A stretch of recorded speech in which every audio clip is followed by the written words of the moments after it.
Okay, on this tutorial I'm going to demonstrate on how to do two kinds of health bars.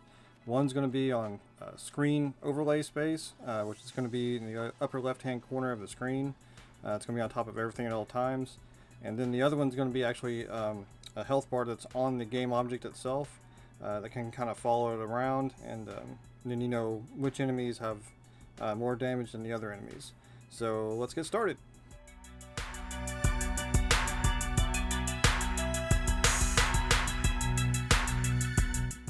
Alright, so to do our health bars, there's two different ways we can do it.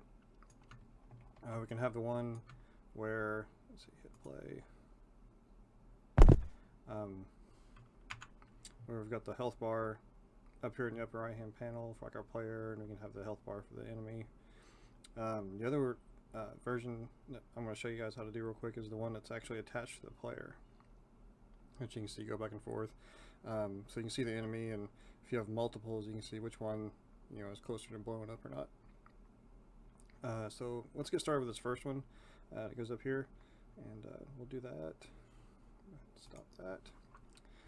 Okay, so I've got this canvas already for our UI, and to see the whole canvas, you can go up here to your 2D, click that, it puts it in 2D mode, and then just to quickly see the whole canvas, you can select it, and with our cursor in the window, hit F, and it'll automatically zoom out. Okay, and this little dot here is just an image that I put a knob sprite on, and that's just my little aim point for when I'm shooting at the robot.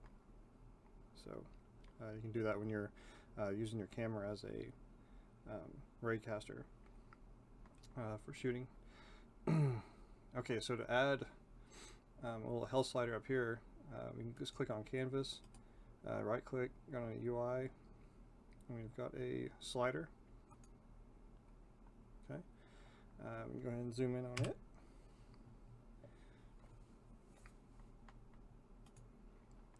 Okay, so it's pretty basic. It's if you wanted to make like a volume slider or something, that's kind of what it's made for. But we can make it be useful to us as a health slider. So we just have to go into the different things that it's made of. If we click on the slider itself, this is the one that has all the functionality of it. So if you go over here to our inspector, go down to where it says slider, and get down to where it says value. This is what we're actually going to be interacting with. We're going to change this value, and it's going to cause this slider. We start out at 100 health, and then as we get damaged, it takes our health away. Okay, so this is what we're actually going to be manipulating. Now our health, you see where it says min and max.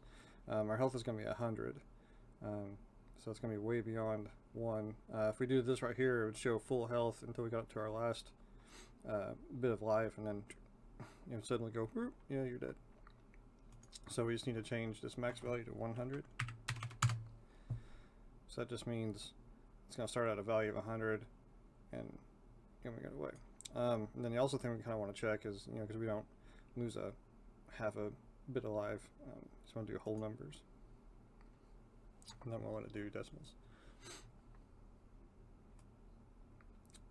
Alright, so I usually put about halfway here so I can see the change. But if we go to background,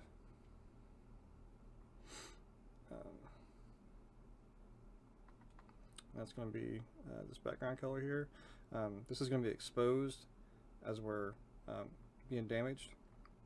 So if you come over here and just change that to red, you can see over here it's changed to red. And that's pretty good red. Okay, so we got to do on that one. Go to our fill area.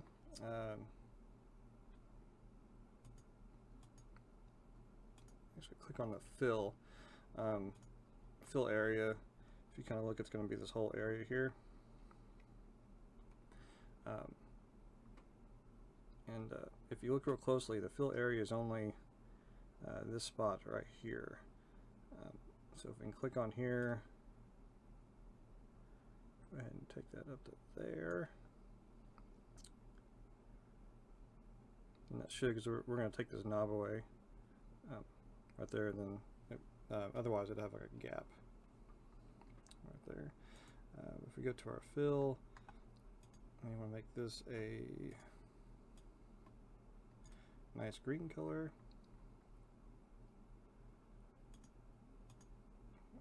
And there's this handle, which is what that is.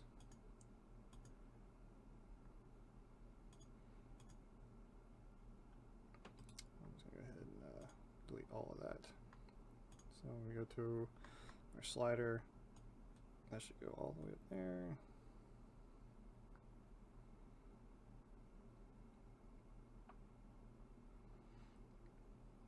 So let's actually go a little beyond. So we go down here.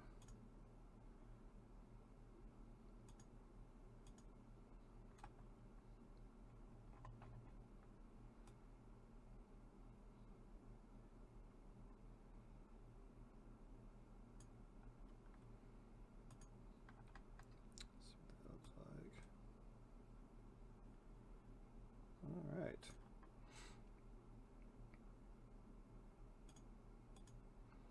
Okay, and if you want to put a text on there, just kind of let remind you of what it is. Let's see here. Let's go click on slider there, right click. We can add a UI text object. Let's go place the text as a child of the fill area, so it's going to be centered. Go to the inspector. Make that centered. Go ahead and make that centered. Go ahead and make it all the way black there. For some reason it does like a light gray and kind of takes away. The other thing I like to do is a normal. Do kind of a bold. Kind of drag it down here a little bit.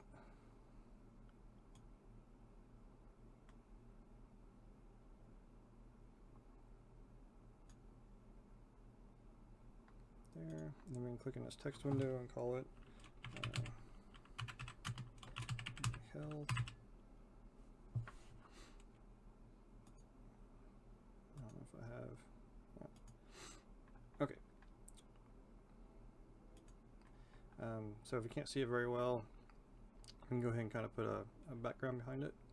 So if we click on text, right click, go down to UI, just do an image. And you'll see right away that the image covers up the text. You can go ahead and just take this and drag it out, drag it up above the text, and then it'll place it behind. So it's like a hierarchy. You're going to have the text, the image, the fill area. Okay, that kind of deal right there. Okay, so on the image, we can click on our rect tool. That way we can just click on this and kind of go down here, right there.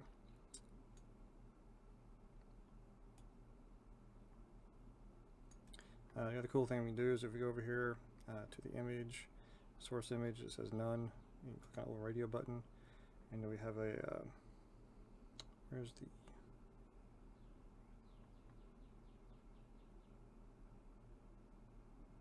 there should be a rounded.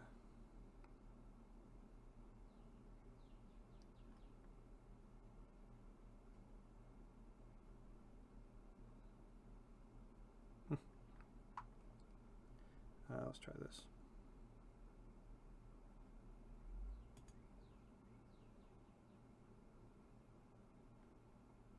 Okay. So kind of change that to this little rounded deal there.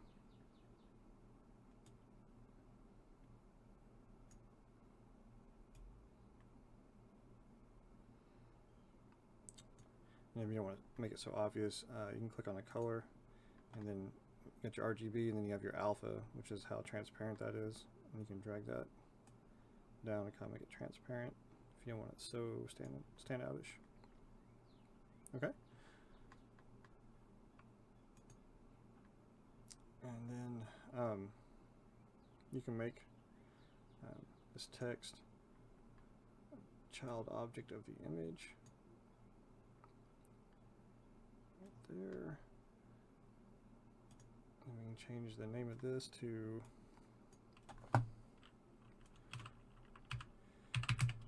title box. Alright, just so we know what that is. Now, if we want to scoot this down a little lower, we can just click on the arrows. Right there. Okay. And that should be everything we have to do for right now. So if we're to scoot out, we can just click on our main slider, use our arrows. We can, well, we also want to anchor and move our slider up here to the upper left. And we want to do this so when this is on other platforms that have a different screen size, if we always anchor it, put the anchor here in the corner, it's always going to be positioned at this corner. No matter if this corner is, 900 by 600, it'll make sure it's in that corner. Otherwise, if we leave the anchors here, if it goes onto a different resolution screen, it could be off screen, in the middle of the screen. So in order to do that, we just want to select our slider. We get this little transform target looking thing here. We can just click on there. So look down, we can hold down Shift and Alt. Okay, and then this is kind of is a representation of your screen. You can click here in upper left, and you'll see it snaps up here into the upper left corner. And then we can actually drag that down, bring that over there. Okay, and this also looks just a little bit small. So we can fix that. Come over here to our scale. We can just do like a 5. Oops. 1.5. 1.5. And really don't have to do Z, but it's for good measure. Okay, so we can flip over to our game. Should be up here in the upper left. That looks pretty good. It could be a little bit bigger, but it'll work for now. Alright, and now all we gotta do is we gotta hook this up to our script, so we can use the information off the script to adjust the value of the bar. Okay, let's see here.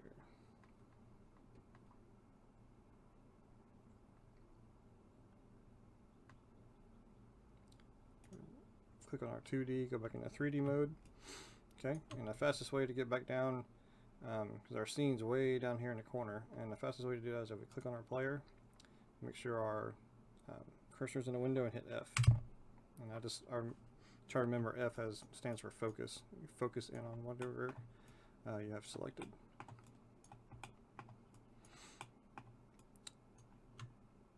Okay, so now we have our target.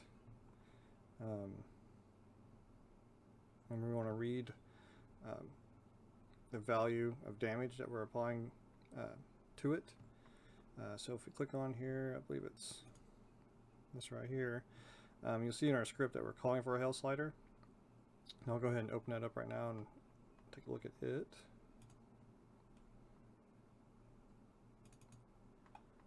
Click on there. Okay, so on our script, anytime we mess with the UI up in our system libraries up here, I just want to make sure we're using UnityEngine.ui. Okay, otherwise it won't recognize when we're doing this stuff. In our variables up here, we just want to make sure we have a public slider, and we'll call it health slider. Okay. Down here in our void awake, this is where we kind of initialize it when everything comes on.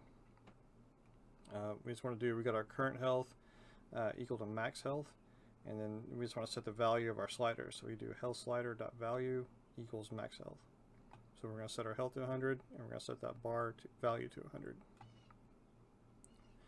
And then on our take damage, okay, when we do our current health minus the damage amount You just kind of do the same thing with the slider. You just want to type in health slider.value equals current health.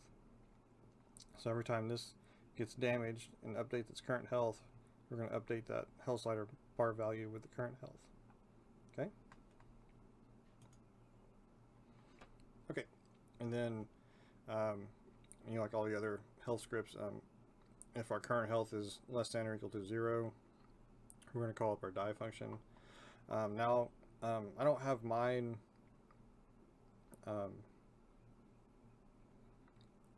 just being destroyed. You know, you can just destroy the game object and move on.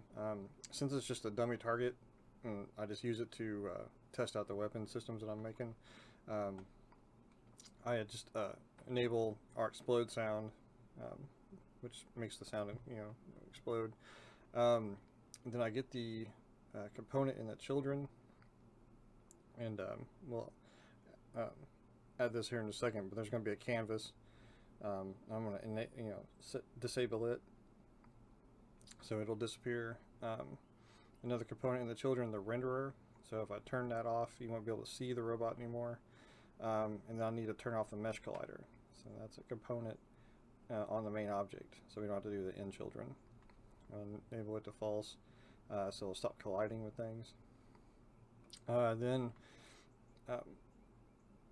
I initiate a damage boss, which is just another model that puts it, when this disappears, it puts this in its place, and at the same transform position, same transform rotation. Okay, and then I'll start a coroutine. Alright, and then this is just our different sound players. That's the explosion clip, and then this is when it gets hit. It makes a little metal clink sound. That's kind of let you know that you hit it. Here's our coroutine, which is just a timer, if you will. It waits for so many seconds and then does what you tell it to do. So after I make the target disappear, I'll start this coroutine, and or a numerator, which is a coroutine, have it yield a return new wait for seconds. And the wait for seconds, I got boss death delay, which up here in our variables, I got a public float boss death delay, and that's 3 seconds. That's what that is. Okay, so after 3 seconds, I put the current health to max health. I reset the health slider value to max health. And then I'll just go back and get the components that I turned off when we did the die function, and I just re-enable them. Okay, and I had this nav. This is the same robot that I had where it chase you, but I don't have that on here, so I just deactivated it. And then here's the, if you just want to destroy the game object, you just put destroy this game object, you know, and it'll destroy it. But that this is pretty much everything that we need to hook up that value on that health slider to our health. So if we save this script, go back to Unity here. Make sure we don't have any things going on. Okay, so if we click on our, I call them dumb target, we got our health slider in here. We just want to go to our slider here on our canvas, left click and drag, put that in there. Okay, so then this is the health slider, and then it knows it's going to grab the value portion of it. So now when we hit play, let's see here, should have our enemy health slider up over here. Should have our target going back and forth. Pow! I'm gonna do this. And then let's see. Blam. When we hit them, we should start seeing the health slider go down. Pew! Pew! Pow! Pew! Blam! Pew! Pew! Pew! Pow! Blam! Pow! Blam! Pow! Pew! Pew! Blam! Pow! Uh-oh.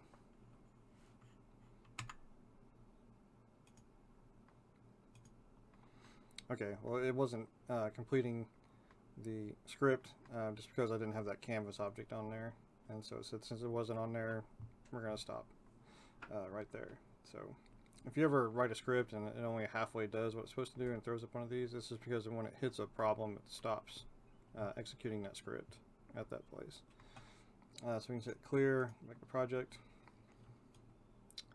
We'll go ahead and do this. Since this is a prefab, if I click on this little arrow, it's going to take me into the prefab itself. This is where you make all the adjustments or additions to the model. If you click on our main object here, right click, I'm going to add a UI. We just want to add a canvas. That should pop a canvas on there. Okay.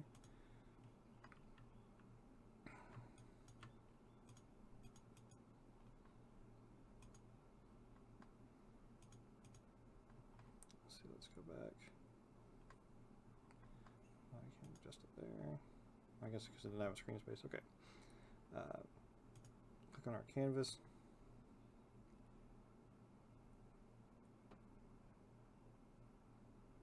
Ah, okay.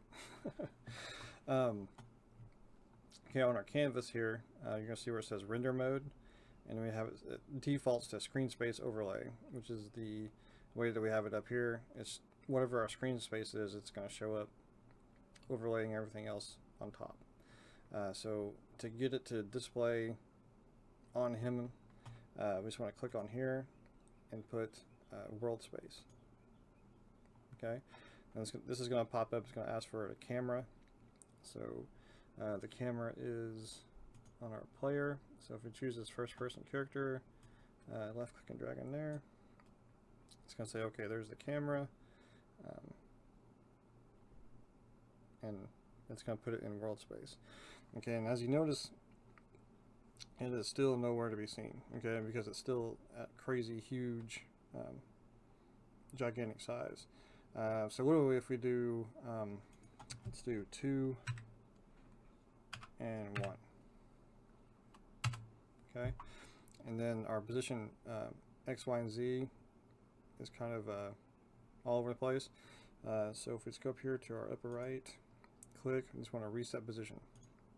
And since it's a child of the game object, it's going to put it at the 0 position of the game object. Okay. And then the rotation is at negative 90 degrees. So you change that to 0. And then you should see it, the faint outline of it right here.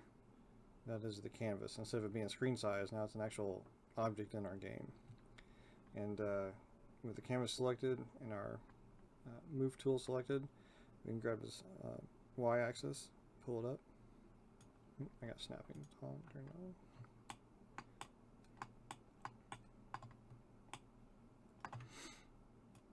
Bring that down a bit.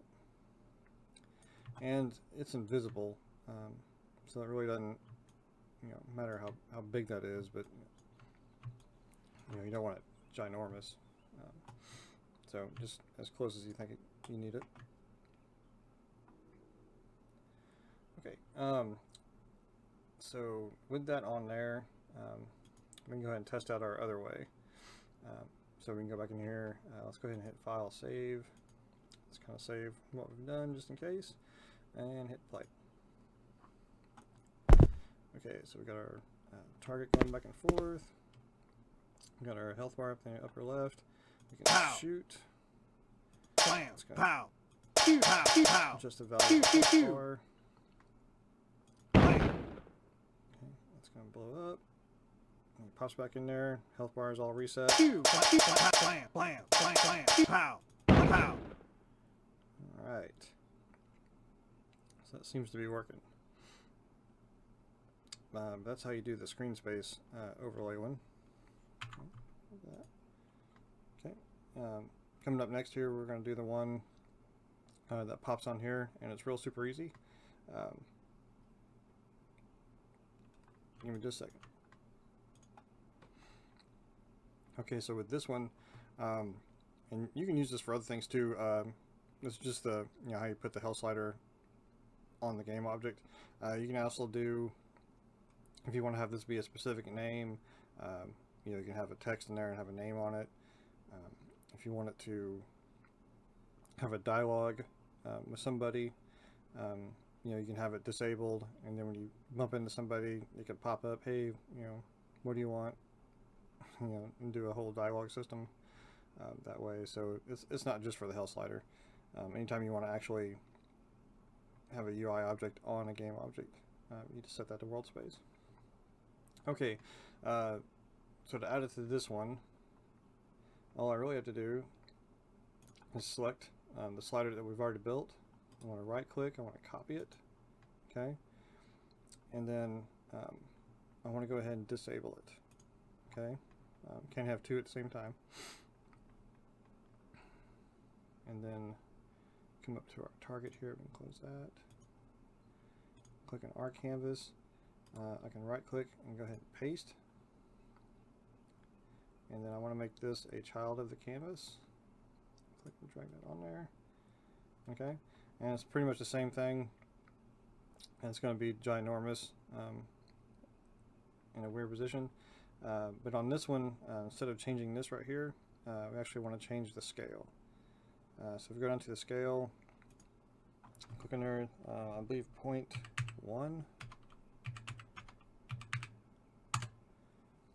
Kind of give us what we're looking for, and go up here and go ahead and reset the position.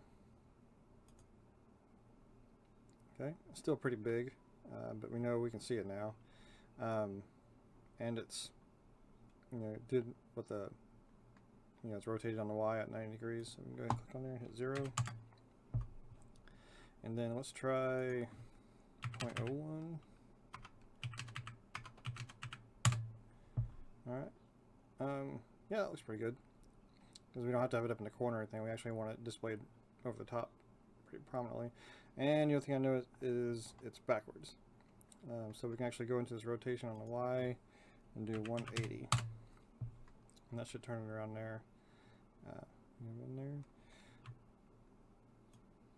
And then we should actually be able to go, if we do position Y,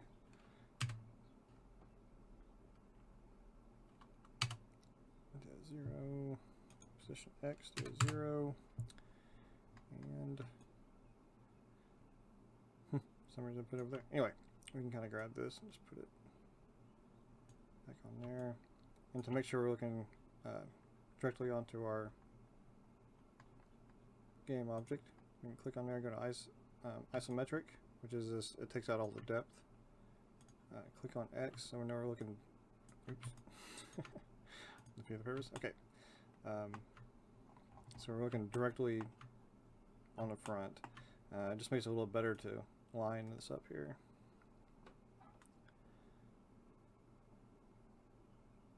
We can actually do that. And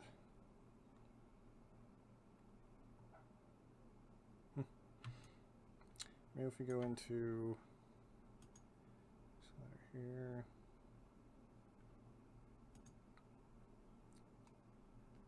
click on the background.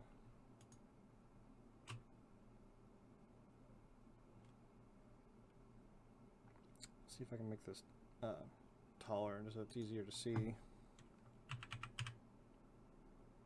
So we can go in the scale on the Y and do like 1.5. I'll just make it a little thicker there, and kind of double check, make sure everything's still working like we want it to. Okay. Alright, and with that, all we have to do is replace the other slider that we deactivated and replace it with this slider.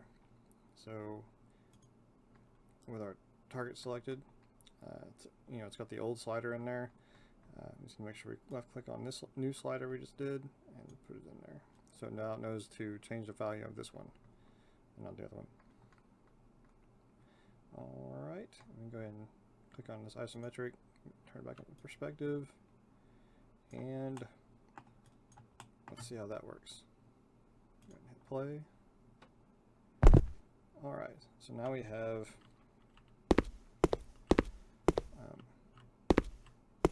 that little deal there, and if We still have the nav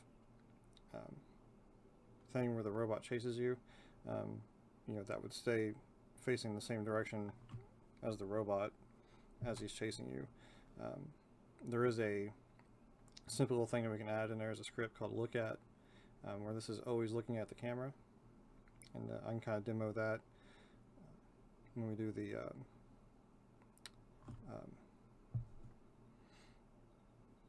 camera animation demo video. I'll show you how to make that always look at you. But for right now, it's doing exactly what we want. So now we just want to make sure Blam. Pow. Pew. Pow. it's working like it Pew. should. Blam. Blam. Pew. Pow. Pow. Alright. Falling down. It's awesome. Pew. Pow. Blam. Pow. Pow. Blam. Pew. Blam. Pew. Pew. Alright. Pew. Pow. Pow. Pow. Pow. Pew. Pow. Pow. Pow. Pew. Alright. So that's pretty much it on that. You know, and I have both, just depending on what you use it for. And if you're going to use the other one instead of this one, you go into it, just go in here and grab that slider and disable it. It's going to make it invisible. You can't see the canvas in gameplay, and you just turn the other one back on. And then you got to make sure that in the health slider thing that you need to replace it with this one. Okay, you can probably call it a different name. You know, screen space slider, you know, game object slider, so you know you got the right one in there. But that should be everything. And if you have any questions, like I said, I'm going to be, they're going to have me in a chat room for 1 hour, 2 days a week. You guys can come in and ask me questions there. And then Ms. Voss is going to give you guys my email address. So if you have questions or, you know, I'm not in a chat room or anything, you can email me, and then I'll try to get back to you as fast as I can. Okay? All right. Thanks for a lot.